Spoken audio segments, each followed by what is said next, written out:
There is a hole right in the middle of my vegetable bed. Inside that hole sits a pipe. It is just a plain white PVC pipe sticking about 4 inches out of the ground, with a cheap plastic lid sitting on top.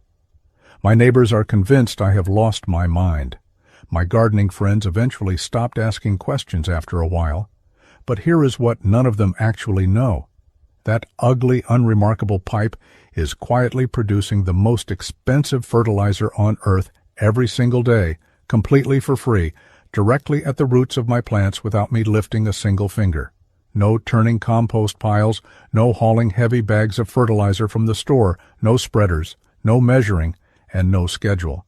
It is just a pipe in the ground and a system so old, so elegant, and so brutally efficient that the modern fertilizer industry has spent decades making sure you never heard about it. See, most people think composting requires sacrifice. You sacrifice space for a big bin in the corner of your yard.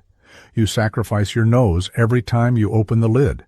You sacrifice your Saturday morning turning, mixing, and waiting.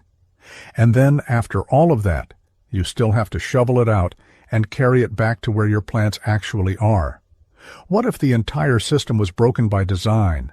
What if someone figured out a way to let the earth do every single step invisibly underground on its own timeline? That is exactly what this pipe does. And once I show you the science behind why it works, you will never look at a bag of fertilizer the same way again. This is not a new idea. It is actually one of the oldest agricultural secrets on the planet, and it was buried quite deliberately sometime around the middle of the 20th century. The Aztecs knew it. Long before synthetic fertilizer existed, civilizations across Mesoamerica understood that earthworms were the invisible engine beneath their soil. They did not disturb them. They did not relocate them. They built their growing systems around them, letting organic waste decompose in place underground, so the worms could do what worms have always done. Then, in the 1880s, a quiet, obsessive English scientist spent the last 40 years of his life studying earthworms. His name was Charles Darwin, and most people remember him for evolution. But Darwin himself considered his final book, a dense, detailed study of earthworm behavior and soil transformation, to be one of the most important works of his career. He proved scientifically that earthworms are the primary architects of fertile soil, not rain, not sunlight, but worms. That knowledge did not disappear. It was crowded out. After World War II, the same chemical plants that had been manufacturing explosives needed a new market.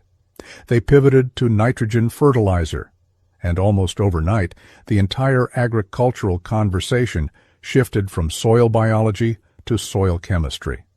From working with living systems to replacing them with synthetic ones, the industry needed farmers and eventually home gardeners to believe that fertility came from a bag, not from the ground. So the worm got forgotten.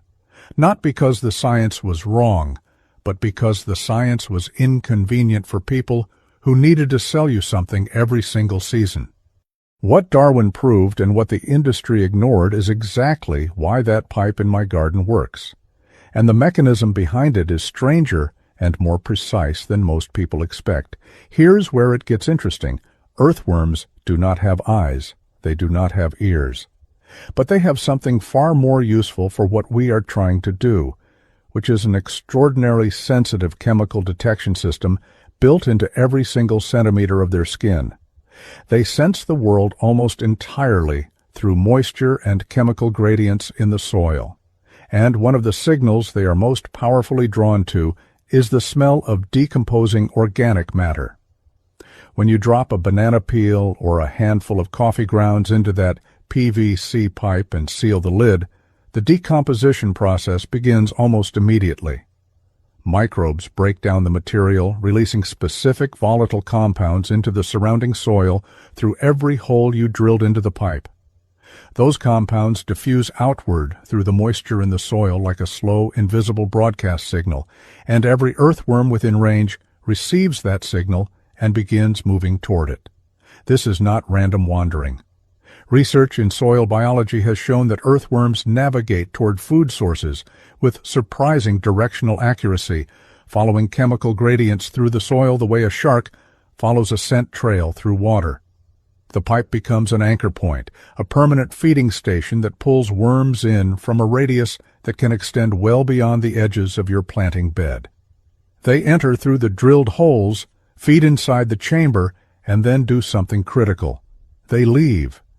They move back out through those same holes and travel through your entire root zone, digesting organic material as they go, aerating the soil with every tunnel they create, and depositing their waste, which scientists call castings, in a continuous trail directly through the area where your plant roots are actively growing.